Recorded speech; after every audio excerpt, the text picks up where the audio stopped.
तमिलनाडु के करूर में भगदड़ को लेकर कांग्रेस सांसद शशि थरूर ने रविवार को कहा कि यह बहुत ही दुखद और दर्दनाक स्थिति है।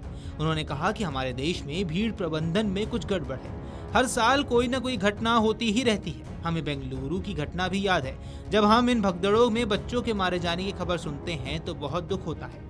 उन्होंने आगे कहा कि सवाल यह है कि आम लोगों की सुरक्षा के लिए राष्ट्रीय स्तर पर एक संगठित नीति बनाने के लिए क्या कर सकते हैं। थरूर ने कहा कि लोग किसी राजनेता, फिल्म स्टार या क्रिकेटरों को सुनने के लिए आ जाते हैं। मूल बात यह होनी चाहिए कि कुछ नियम, मानक और प्रोटोकॉल होने जरूरी है। थरूर ने आगे कहा कि मैं केंद्र और सभी राज्य सरकारों से आग्रह करता हूं कि वे किसी भी परिस्थिति में बड़ी भीड़ को नियंत्रित करने के लिए बहुत सख्त प्रक्रिया अपनाने पर सहमत हो, ताकि हमें इन खौफनाक भगदड़ों में अपनों को खोने का दुख ना हो और बेवजह पीड़ा न झेलनी पड़े।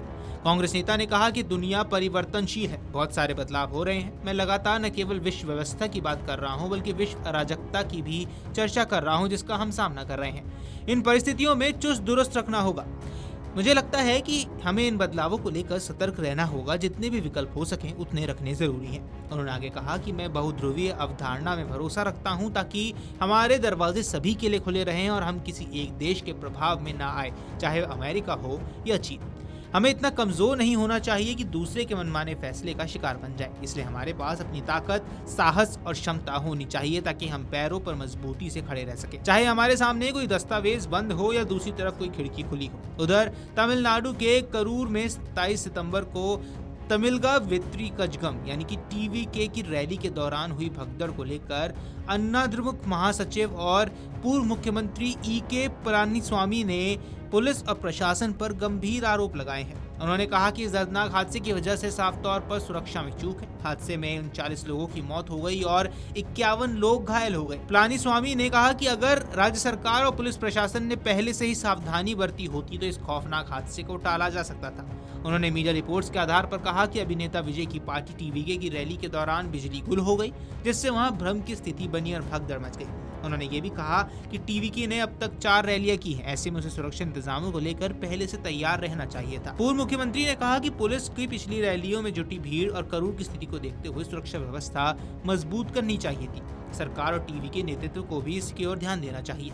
पलानीस्वामी ने करूर की सरकारी अस्पताल में घायलों से मुलाकात की और उनका हाल जाना। उन्होंने कहा कि एक राजनेता को भीड़ पर नजर रखनी चाहिए और किसी भी चूक को तुरंत सुधारना चाहिए। उन्होंने कहा कि जनता रैलियों में इस भरोसे के साथ आती है कि पार्टी, सरकार और पुलिस उनकी सुरक्षा का ध्यान रखेंगे। इतने लोगों की जान चली गई, ये बहुत ही दुखद है और चौंकाने वाली घटना है। इतना ही नहीं, उन्होंने कहा कि राज्य की दूसरी राजनीतिक पार्टियों की रैलियों में कभी ऐसा नहीं हुआ। पलानीस्वामी ने आरोप लगाया कि उनकी सरकार थी तब राजनीतिक कार्यक्रमों के दौरान सभी जरूरी एहतियात बरते जाते थे, लेकिन अब की सरकार और पुलिस निष्पक्ष नहीं है। उन्होंने कहा कि पुलिस एक तरफ सत्तारूढ़ द्रमुक के कार्यक्रमों में पूरी सुरक्षा देती है, लेकिन विपक्ष को कोर्ट का दरवाजा खटखटाना पड़ता है। एक सवाल के जवाब में उन्होंने कहा कि मुख्यमंत्री एम.के. स्टैलिन का फर्ज बनता है कि वह पीड़ितों से मिलने अस्पताल जाए और राहत की घोषणा करे। उन्होंने ये भी आरोप लगाया कि सरकार ने भगदड़ रोकने के लिए कोई गंभीर प्रयास नहीं किया, पुलिस बिल्कुल निष्क्रिय बनी रही। वीडियो डेस्क अमरउजाला.com। अगर आप ये वीडियो YouTube पर देख रहे हैं तो हमारे चैनल को सब्सक्राइब कर बेल आइकन दबाएं और Facebook पर देख रहे हैं तो हमारे पेज को लाइक करें।